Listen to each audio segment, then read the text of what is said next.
Última. Bueno, pues vamos a preguntárselo a Carmiñac. Tenemos a Kevin Thozet, que es member del Investment Committee de Carmiñac. Kevin, good afternoon. Thank you for being in Negocios Televisión. Hola, good afternoon. Kevin, yesterday the market celebrated the ECB's decision despite it being a rate hike. Most believe that the key was in the wording of the ECB statement, which suggested that the ECB does not have to hike rates anymore and might also leave them at these levels for some time. Do you think that this is the end of the hiking cycle?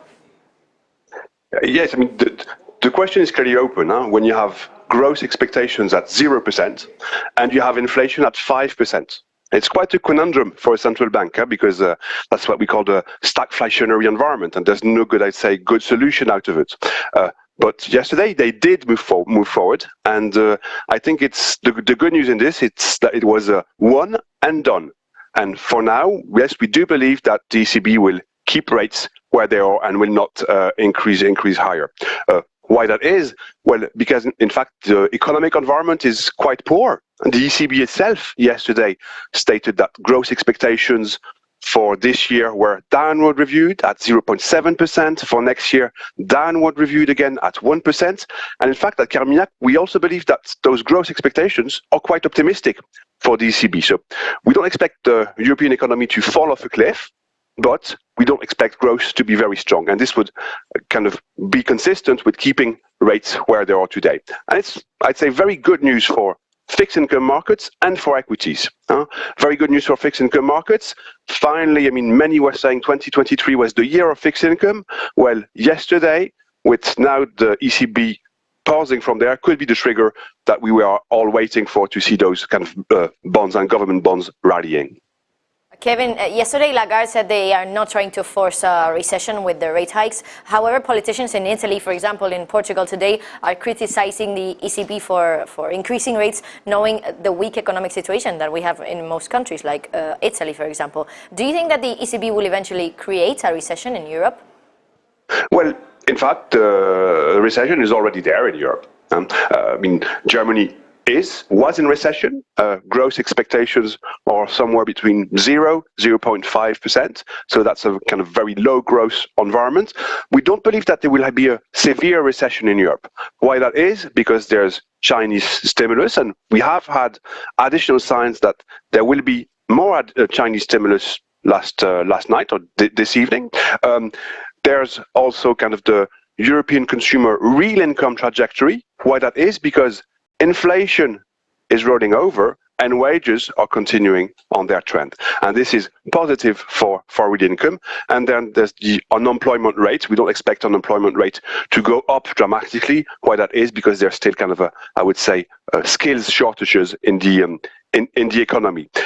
What in fact could be more difficult for Italy, for Portugal, it's what is going to happen on financial markets. Because now with the, I would say, final hike being penciled in, and that's what most market participants are expecting, the risk is that, in fact, discussion at the ECB will shift from rate hikes to the balance sheet reduction. And with kind of, fixed income markets shifting in terms of narrative, in terms of teams for investments, well, we could see additional pressure on those spreads, and notably for Italy with prospects of more reduction of the PPP. What you just said about the balance sheet reduction. Lagarde today in the ECOFIN meeting said that the ECB's Governing Council has not even pronounced yet the words rate cut. But De Guindos, the Vice President, said markets could be right about pricing in a rate cut by June 2024. Do you believe markets are right, such as De Guindos? Well, in fact, I think they are, and I think they're even over-optimistic. But there are two things in what you said. Mrs. Lagarde saying that they're not even talking about rate cuts. I mean, she had just hiked rates. So hiking rates on the one hand to say, oh yeah, but we're going to cut them soon enough, could be some form of problem of communication. And I think that what the ECB was keen on doing is kind of pushing back temptation to see, again, a very strong rally on rates, a very strong rally on risk assets, because if this happens, it means financial conditions are getting more easy. So it's counterproductive to their monetary policy. With regards to your question, well, yes, in fact, we do think that we should see rate cuts next year. And, well, in terms of timing, June 2024 could be the good one. Markets are expecting this to happen a bit before. But in fact, what we think is striking is that there are not many cuts priced in for next year. Only 2 cuts priced for 2024.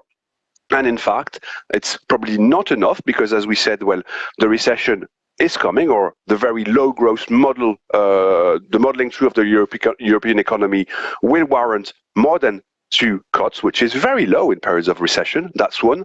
And the second one is that the European economy has lost competitivity with higher prices, and the euro, which has appreciated a lot in effective exchange terms, which means kind of, on the basis of the basket of currencies with its trading partners. So what we're seeing here, it's in fact that the European economy has lost competitivity, so more rate cuts than what is being kind of priced in would weigh on the euro, which would help, again, the competitivity of the region.